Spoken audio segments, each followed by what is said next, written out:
We're here at Dare Conference and we have had the great opportunity to catch one of the speakers. So if you'd like to introduce yourself and tell us where you work, what your role is. Sure. Hi, I'm Chris Atherton. I work for Equal Experts. I'm a usability consultant, and at the moment I'm working on a project in government to improve the experience of visas and immigration for people coming into the UK and how they apply for those online. Thank you.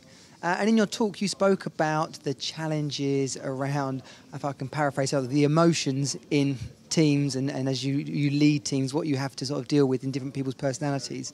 Perhaps you could summarise a bit about what you spoke about and why that's so difficult? Sure.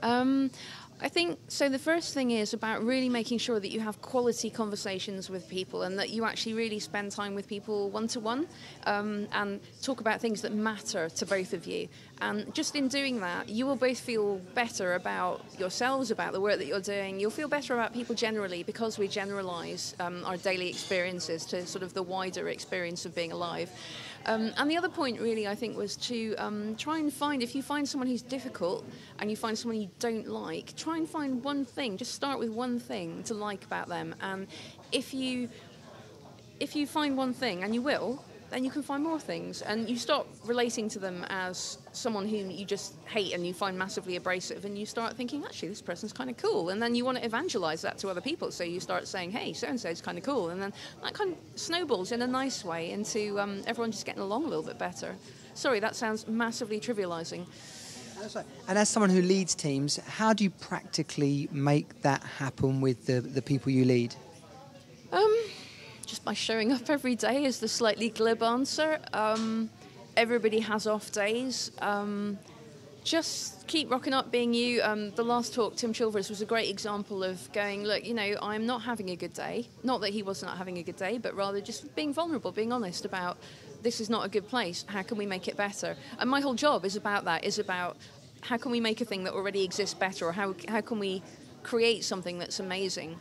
And it's about having those difficult conversations and going, you know what, this is hard, and just pushing through anyway, doing the next thing to help you get to where you need to be. And do you think this is any different in digital teams to traditional teams? Oh my goodness.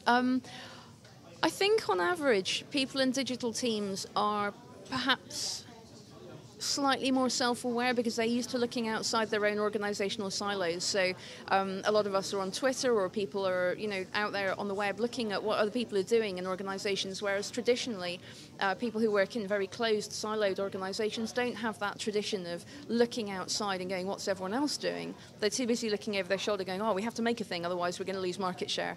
And that sharing of stuff that happens on the web via mechanisms like Twitter is really powerful for helping people see what else is out there and thinking, oh, how can I use that for what we're doing? And I think digital people are more inclined to use Twitter and other digital media and look what everyone else is up to.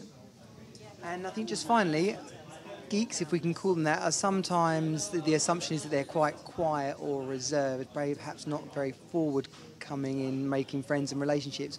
What do you say to people who are perhaps a little bit more shy, and how do they fit in well into teams? I really like that, actually.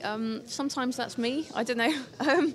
But I think you can support, if you see someone is shy, you can support them in that. I've, in the past, often mistaken people who were shy for being really boring. My husband, I think I wrote off on first glance as basically nice but a bit hard work, and then it transpired that actually he's an amazing person, but he was just really quiet and very lacking. He wasn't forthcoming. And so once you get under that shyness, you realise that everybody is interesting, and it's just about helping them get that out there. And sometimes that is about saying to a third party, hey, you'll never guess what so-and-so told me. He's really into this, or she really likes that. And just allow other people to see them beyond the shyness, beyond that first impression of, oh, this person's very standoffish or cold or doesn't say anything. And just finally, what would you say is the most essential skill for succeeding in a digital team? Oh, like a people skill. Yeah, communication, honest communication, I think. Not honest like abrupt, honest just, here's what I think. I'm not attached to it. My ego isn't riding on the success of what I'm about to say. It's really just, let's talk about this thing. So it's just about being able to speak to people and, be honest about where you're at. Great. And if people are interested in following you or seeing more about your work, can they do that?